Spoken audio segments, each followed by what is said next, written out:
Desde la pujante, innovadora y hermosa ciudad de Medellín, en Colombia, iniciamos nuestra celebración de culto a Dios en Íntima Devoción. Íntima Devoción es una iglesia que cree, obedece, vive y proclama los efectos transformadores del Evangelio del Señor Jesús. Esta es una transmisión simultánea por nuestro canal de YouTube, Facebook e Íntima Devoción Radio. Descarga gratuitamente nuestra aplicación en las tiendas iPhone y Android. Sean todos bienvenidos. Alerta temprana es el tema que les quiero compartir en esta noche con la ayuda de Dios. Alerta temprana. No sé si a ustedes les suena esa frase muy de moda ahora, frente a tantas tragedias que se viven. Estaba recordando el tsunami del Japón. Aquí tenemos jovencitos que seguramente para el 2011 o estaban muy pequeños o no habían nacido todavía. Y no se dieron cuenta, y mucho menos en el 2004, cuando hubo ese terrible tsunami que dejó unas pérdidas por medio de esa tragedia que causó. ¿Qué es un tsunami? Dicho de otra manera, es un levantamiento de olas gigantes a causa de un terremoto. En ese tsunami que todos pudimos observar por los medios de las noticias, por los medios de comunicación, nos dimos cuenta que especialmente hubo una ciudad que se volvió famosa porque fue la que más llevó la peor parte, la ciudad de Sendai, ahí en Japón. ¿Esto qué hizo? Que los japoneses, uno de los lugares del mundo donde más tiembla la tierra, ellos vieron que la cosa era tan seria que ahora se estaban trasladando esos terremotos, pero también al mar. Y eso había provocado que el mar levantara ese oleaje y que trajera tantas desgracias, tantas pérdidas, tantas tragedias. Hoy, eso hizo que en el Japón se especializaran en hacer mecanismos que prevengan esas desgracias y tienen unas formas de alertar, unas maneras de dar alarma que le permiten a las personas un tiempo de gracia de 15 minutos para que reaccionen y si están muy cerca de una tragedia puedan refugiarse o puedan huir de donde están. 15 minutos. Cuando estaba preparando este mensaje, me gusta mucho leer ahora lo que es el Sermón del Monte. Lo hemos estudiado mi esposa y yo. Y le dije, Marlene, aquí el Señor nos está hablando cosas maravillosas como todo lo que Él habla. Pero además de eso, Él nos está diciendo a manera de alerta temprana. Por eso llamé este mensaje alerta temprana, porque nos habla desde hace 2000 años lo que para este tiempo iba a ser una especie de tsunami en cuanto a la predicación del Evangelio, la mala predicación del Evangelio. Antes que nada, yo quiero que observemos cómo cuando el Señor Jesús está aquí llegando al final del Sermón del Monte, de manera amorosa, pero de manera contundente y además perentoria, lanza una serie de advertencias, llamados de atención. Dicho de otra manera, está lanzando una alerta temprana acerca de lo que iba a pasar con los enemigos de la eterna palabra de Dios.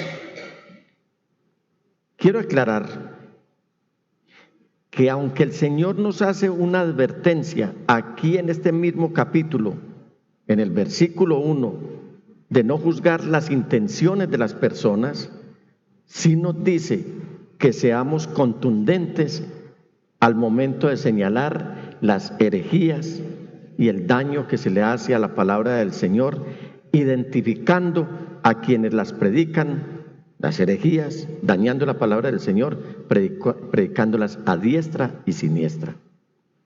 Mire cómo empieza el capítulo 7. Él dice: no juzguen a nadie para que nadie los juzgue a ustedes.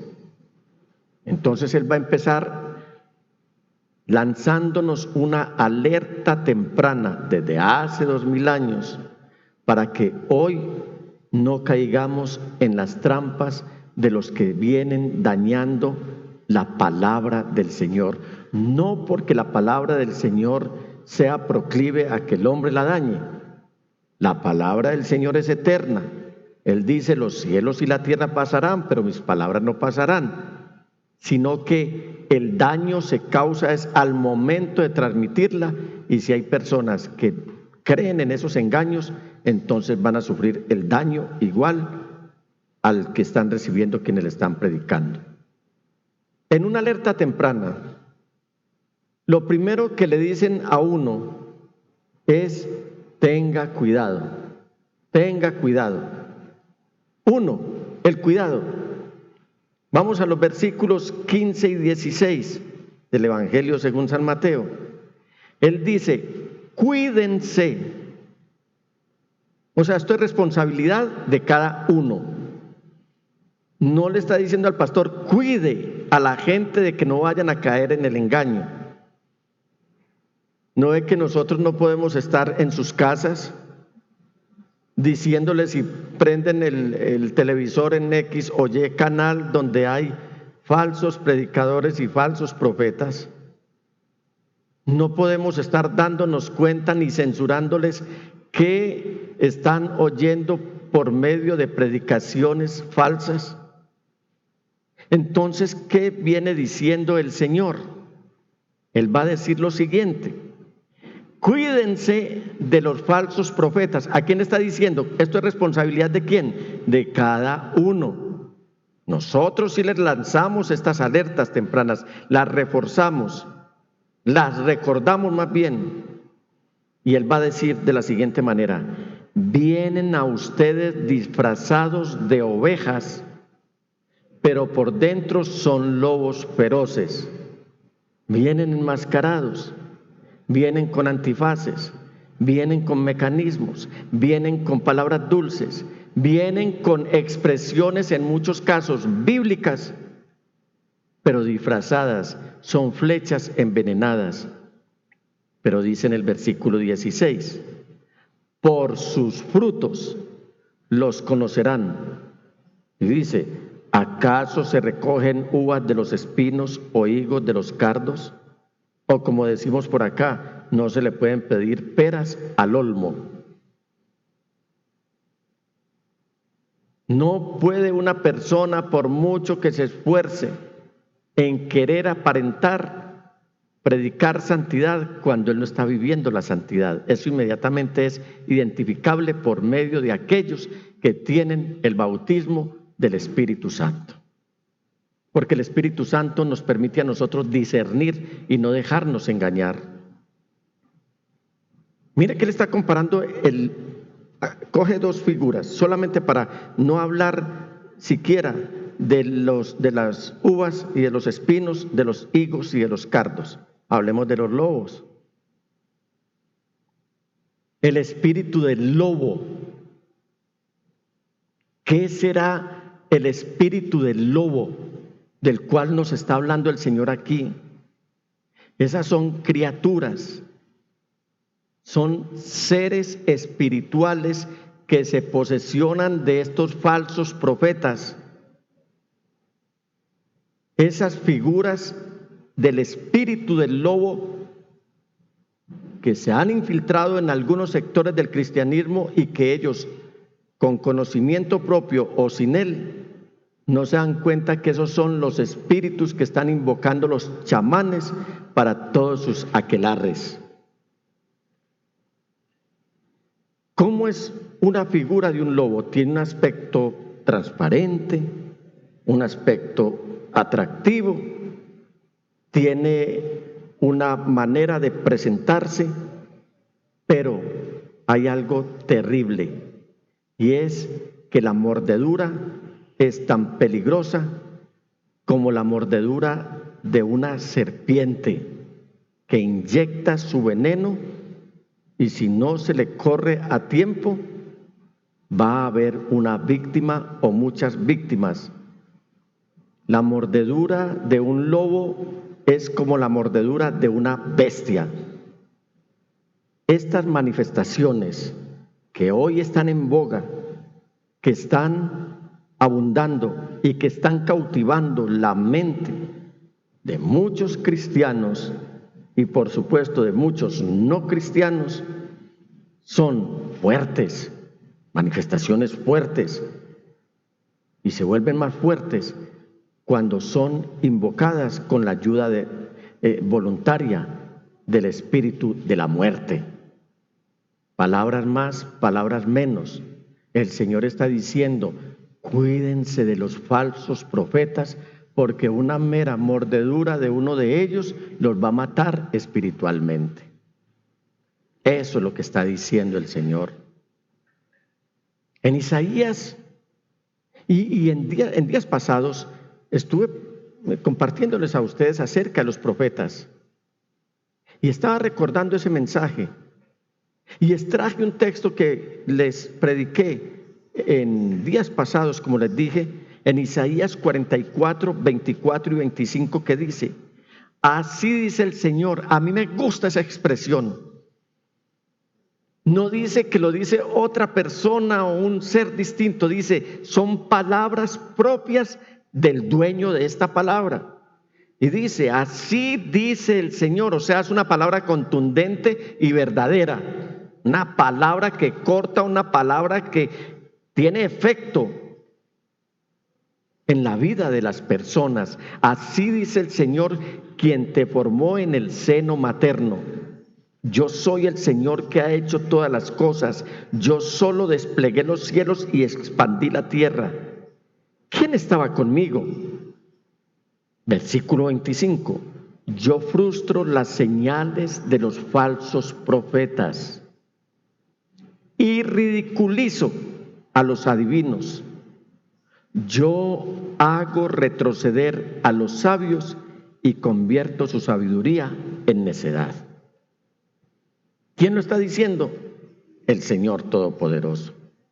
Ya vimos, pero recordemos, ¿qué es un profeta verdadero?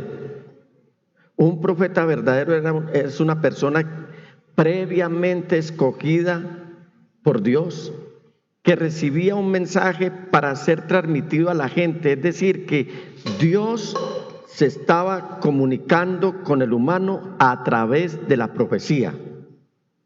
Ese es el profeta verdadero. ¿Qué hay en estos mensajes? ¿Cuál es el plan de Dios? ¿Cuál es el propósito de Dios en estos mensajes proféticos? Es que Dios comunica a los profetas, a los individuos. ¿Cuántos profetas hay? A propósito, están en la Biblia 16, ¿cierto? Esos 16 están así. 11 advirtieron al pueblo. Estoy hablando de los libros proféticos, sin contar a profetas como Elías, como Eliseo. Estoy hablando a partir de Isaías. Son 16 profetas. 11 de ellos advirtieron al pueblo de Israel y de Judá con respecto a las consecuencias que iban a sufrir por haber desobedecido al Señor. 2 de ellos, o sea, Daniel y Ezequiel, le hablaron al pueblo, porque Dios nunca, por muy enojado que esté, nunca deja de hablarnos, nunca deja de alimentarnos con su palabra, así sea para decirnos, salgan del pecado, pero nunca nos falta con su palabra. Entonces Daniel y Ezequiel hablaron al pueblo, pero cuando ya estaba cautivo en Babilonia. Ezequiel estaba entre el pueblo, pero Daniel le estaba hablando a la clase dirigente o a los emperadores. A él le tocaron como 3 emperadores, a lo sumo 4. en los que él le estaba recordando a los emperadores de parte de Dios cuál era su propósito con ellos. Pregúntele a Nabucodonosor qué le pasó, pregúntele a Belsasar qué le pasó, pregúntele a Darío qué le pasó, etcétera, etcétera. Ahí tenemos entonces 13 profetas, 11 antes del exilio, 2 durante el exilio y los otros 3 que hablaron al pueblo después de que salieron del exilio de 70 años en Babilonia. ¿Quiénes eran? Ageo, Zacarías y Malaquías. Ah, ya están. Mire qué acuciosos los de producción. Entonces, esos fueron verdaderos profetas porque el Señor nunca frustró los planes de ellos ni su palabra. Y aunque el pueblo se les fue encima porque no les estaban hablando palabras de esas que hoy quiere la gente, que los profetas les hablen palabras bonitas, palabras a su propio parecer, palabras a su propia conveniencia. El Señor estaba advirtiendo: dejen sus malos caminos, deje el impío su camino, el hombre inicuo sus iniquidades, y vuélvase al Señor, el cual tendrá compasión de él. No se alegre el sabio en su sabiduría, ni el rico en su riqueza, ni el poderoso en su fuerza. Si alguien ha de alabarse, que se alabe en esto, en conocerme y entenderme, dice el Señor.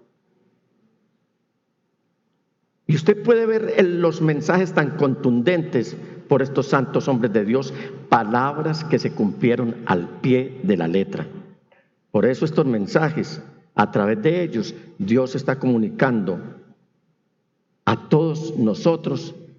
No es revelar el propósito de la existencia o de legislar las leyes de la vida, ya que esto está contenido aquí en la palabra de Dios.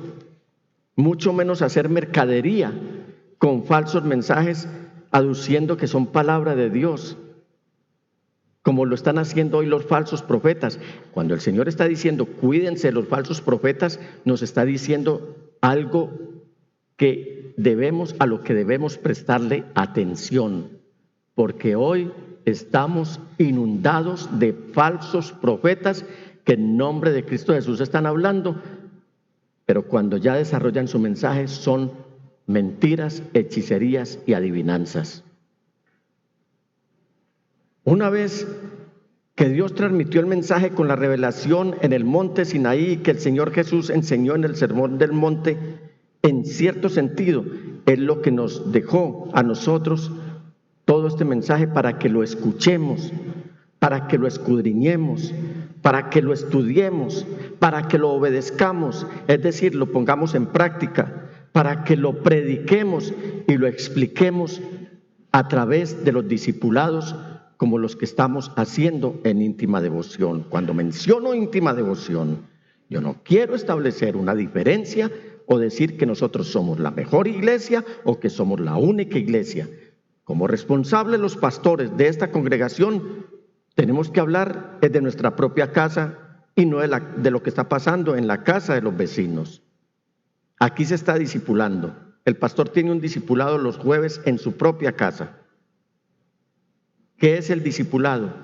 Es enseñar de manera práctica, de manera paciente, de manera didáctica lo que es la palabra del Señor, que no es como la predicación, que aunque la enseñamos por tiempos limitados, ustedes no pueden participar a despejar dudas de algo que les haya quedado, no les haya quedado claro. Discipular es ejercer esa disciplina. Discipulado viene de disciplina, no de disciplina del castigo, sino de enseñarle a la gente a que vivan una vida disciplinada delante de Dios, una vida en santidad sin la cual nadie verá al Señor. ¿Y qué es santidad? Santidad es limpieza de pensamiento, pureza de corazón e integridad en nuestra conducta. Eso es discipular. Así que, mis amados hermanos, en íntima devoción somos muy celosos de predicar la palabra del Señor, como lo dice Dios por medio del profeta Zacarías. Por los celos que siento, o siento celos por Sión, siento celos por mi pueblo, pero siento celos por el amor que les tengo. Y he ahí que siempre nos van a ver a nosotros y nos van a oír predicando solamente lo que dice Dios a través de su eterna palabra y lo que Él nos vaya revelando, sin ningún riesgo de especulación o de desaciertos. Siempre la palabra de Dios. Todo esto que va a producir, 2, el fruto.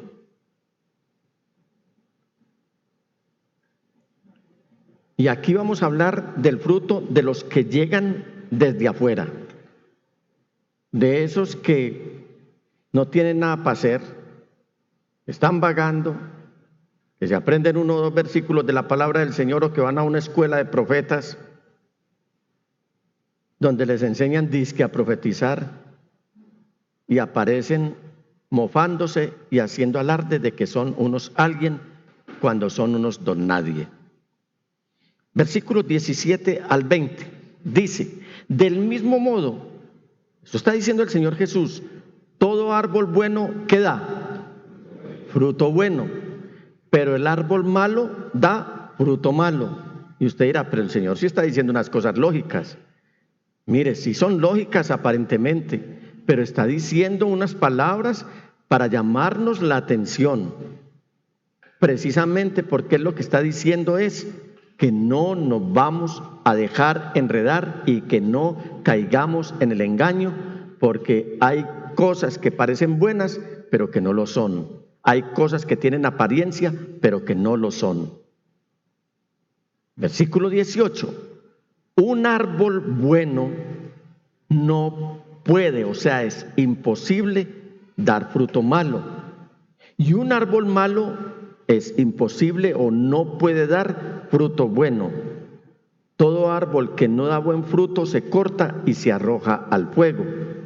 Así que por sus frutos, Él está diciendo por sus frutos, por el resultado de sus obras, por el resultado de su comportamiento, por el resultado de su pensamiento, por el resultado de su trabajo, es que ustedes los van a conocer, no por lo que dicen.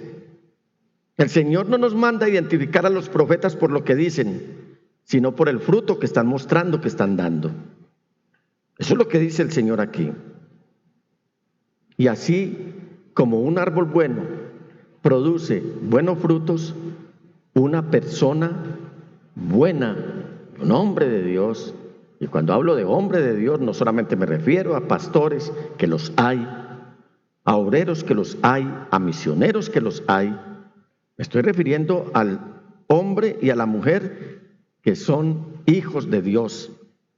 Ustedes, iglesia, cuando usted desarrolla buenos pensamientos que lo llevan luego a actuar bien, a realizar buenas obras, como resultado de estos pensamientos, entonces es una persona que todo el tiempo va a estar produciendo buenos frutos, que no va a tener miedo de nada, que no se va a dejar distraer ni intimidar.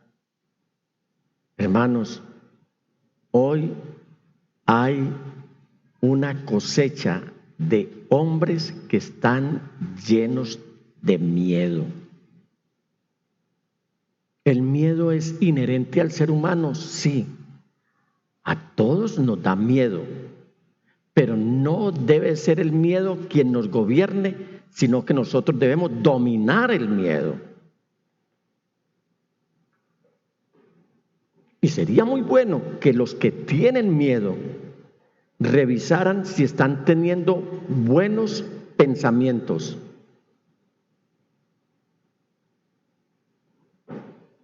Y si tienen buenos pensamientos, van a producir buenas acciones. Usted en alguna época de su vida, en algún momento, ha visto cómo los renuevos pequeños van floreciendo mientras va pasando el tiempo.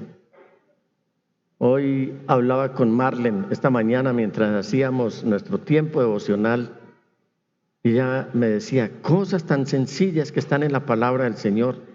Ya íbamos en Marcos ya vamos en Marcos.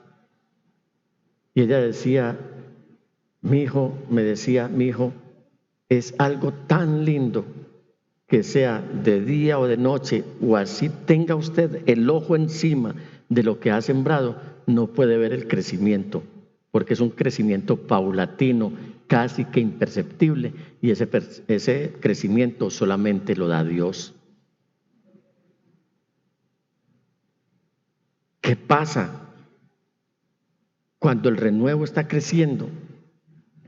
Que luego va a aparecer una deliciosa fruta. Fui a darle vuelta a unas matas que tengo en la terraza de la casa, a ver cómo estaban, si estaban húmedas. Bueno, si estaban húmedas porque ha caído mucha agua. Pero me sorprendió, me sorprendió, amén. Vi algo extraño ahí en una de las matas. Le dije, hija, hay algo que está ahí. Y yo nunca lo había visto en los días anteriores. Y me dice, ¿cómo te parece que es que sembré 2 frutas de aguacate? Y ya está creciendo el arbolito.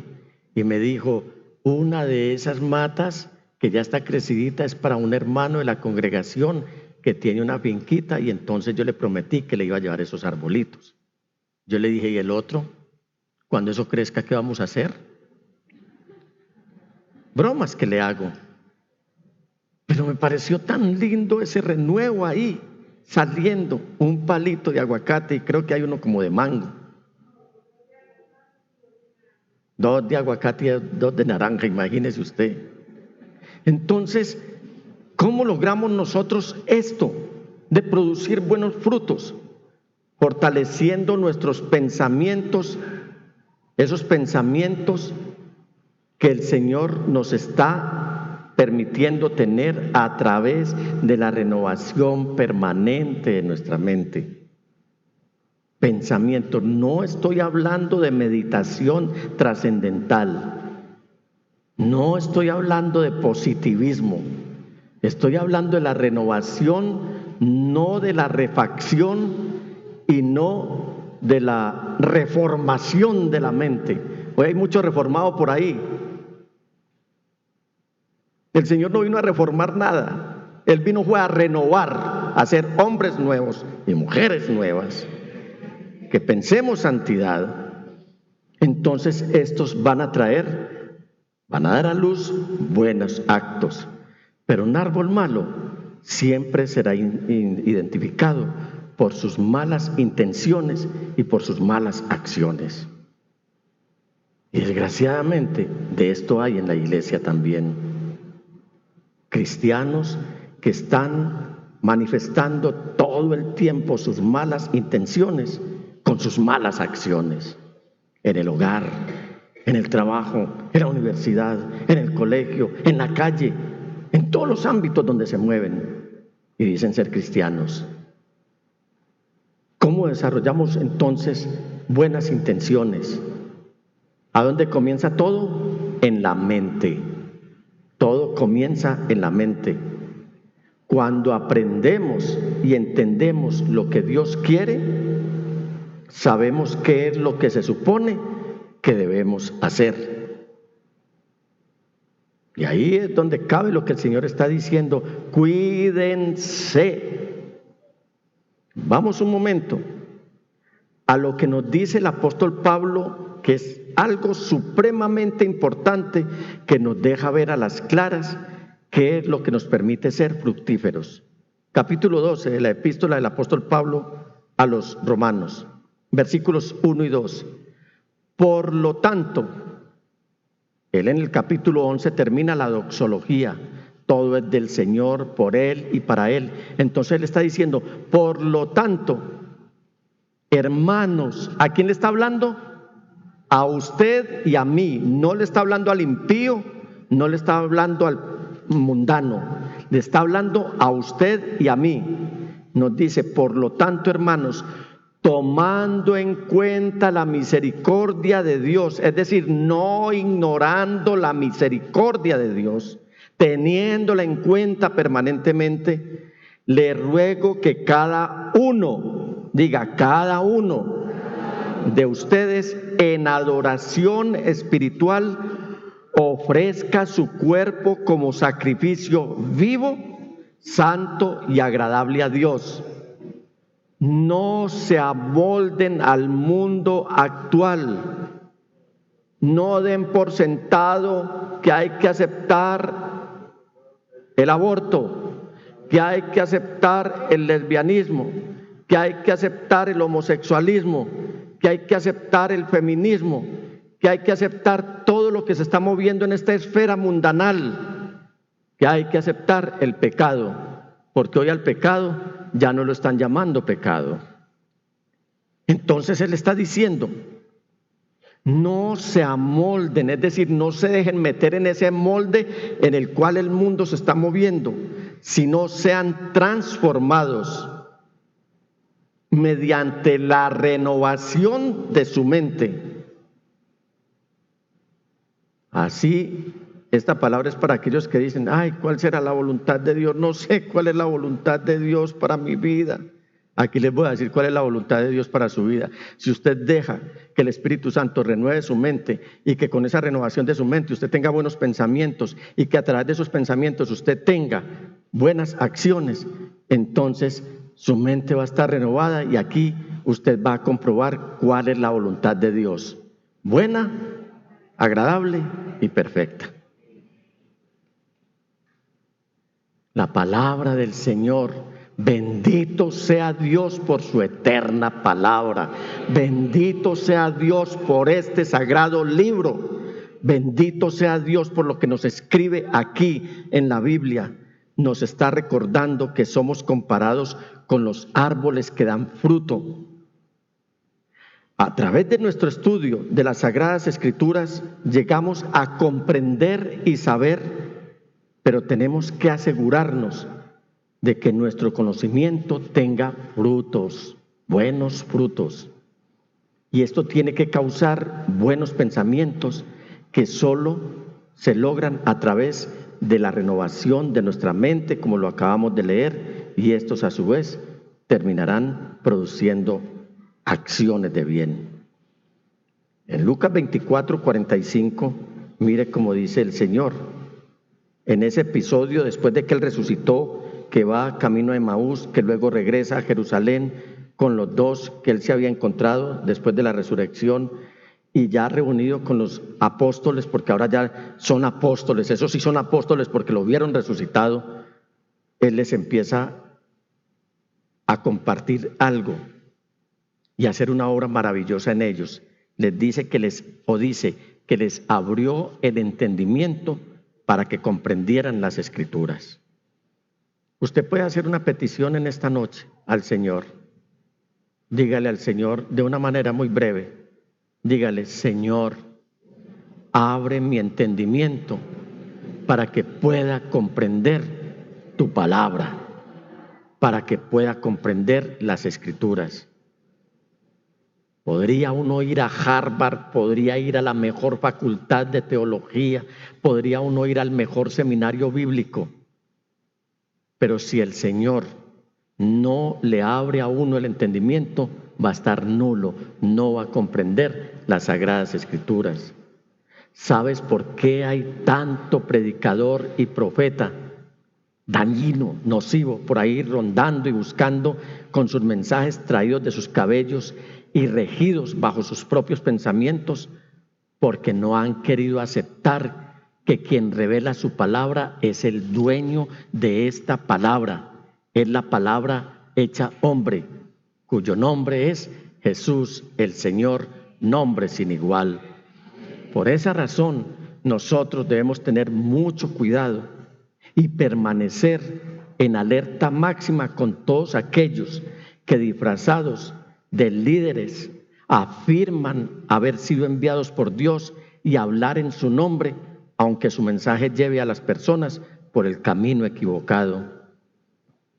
El fruto del profeta es su obra. El fruto del profeta es su vida, que finalmente es lo que indicará si su mensaje es coherente o no con la vida de rectitud que demanda el reino de Dios.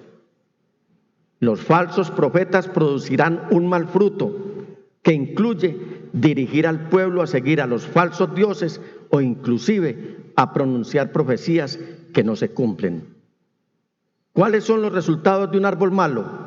Lo primero es que los árboles malos no sirven para nada. Lo segundo es que serán usados como leña. Y lo tercero es que enfrentarán el juicio de Dios algún día.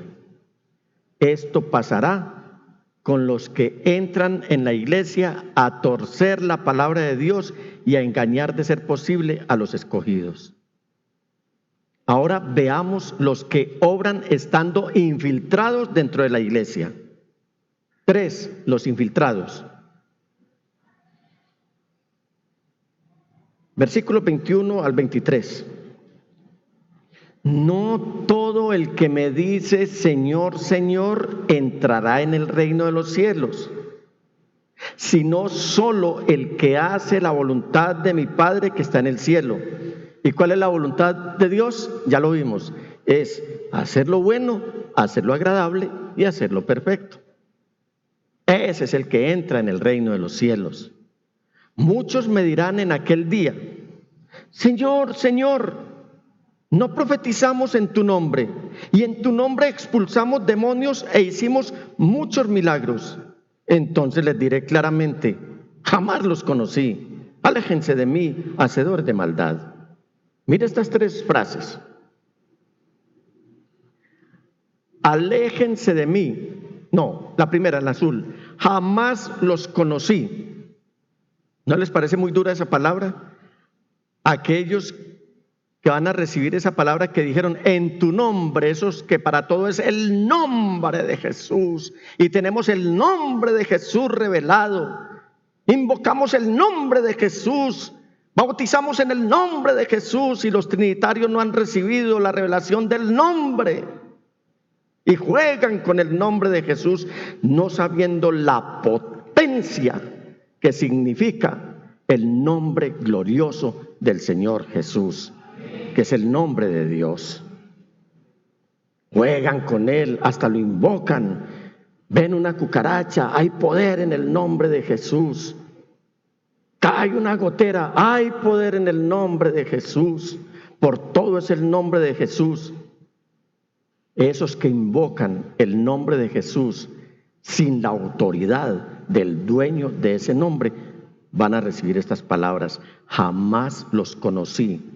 1, aléjense de mí. 2, hacedores de maldad. 3, no dice hacedores de pecado, porque la maldad es la esencia de la persona que lo impulsa a cometer pecado todo el tiempo. Vean, hermanos y amigos, no solo los falsos profetas y los falsos predicadores entrarán en la iglesia, sino que algunos de los que la conforman son falsos discípulos.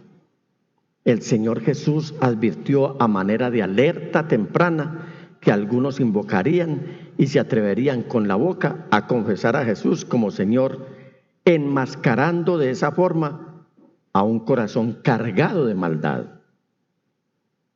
Los falsos profetas, los falsos pastores, los falsos predicadores y los falsos discípulos podrían llegar a conseguir poder en el nombre de Jesús, pero sus acciones no tienen sentido porque se engañan a sí mismos y a otros creyentes, no pasando más allá de hacer un espectáculo.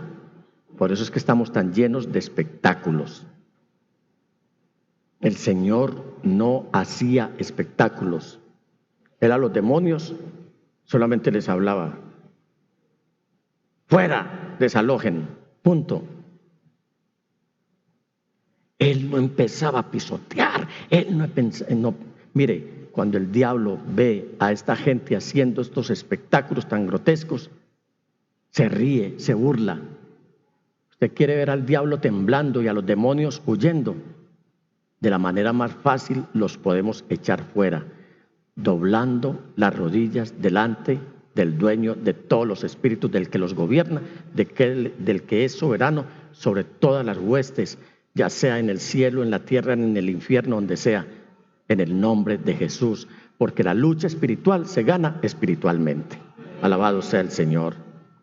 Entonces, hay obras poderosas que pueden llegar a surgir de fuentes distintas a Dios, incluido el mundo demoníaco, de inventos humanos, y obviamente nunca van a probar que son la voluntad de Dios. Hay estadísticas muy serias de muchos que dicen haber sacado demonios y que cuando hacen los estudios sistemáticos ya con la cabeza fría, todo eso resultó ser una farsa, una mentira. Entonces, el reto al que nos invita el Señor Jesús es a escoger entre el sistema religioso inventado por corrientes falsamente religiosas o escogerlo a Él. ¿A quién escogen ustedes en esta noche? La pregunta es obvia. ¿A quién escoge usted en esta noche? A Jesús el Señor. Entonces, 4, el reto. Versículo 24. Por tanto, todo el que me oye estas palabras y las pone en práctica. ¿Cuáles palabras? Eso que le está diciendo en el capítulo 5, versículo 6 y versículo 7. Es como un hombre prudente que construyó su casa sobre la roca. Cayeron las lluvias, crecieron los ríos y soplaron los vientos y azotaron aquella casa. Con todo, la casa no se derrumbó porque estaba cimentada sobre la roca.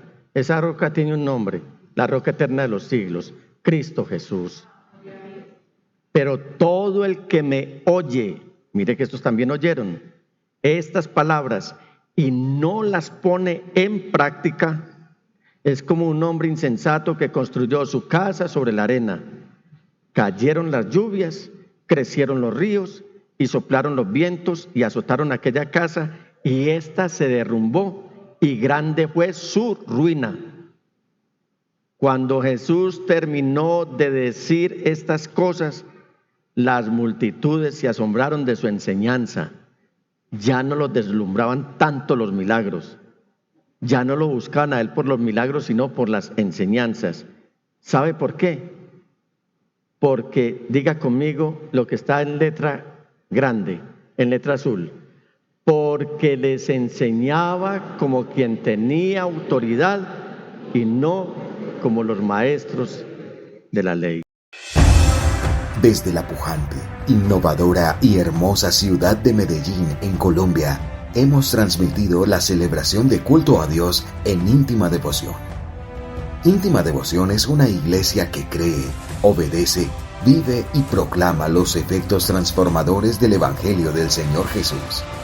Descarga gratuitamente nuestra aplicación en las tiendas de iPhone y Android y síguenos en Facebook, YouTube, Instagram y Twitter como Íntima Devoción.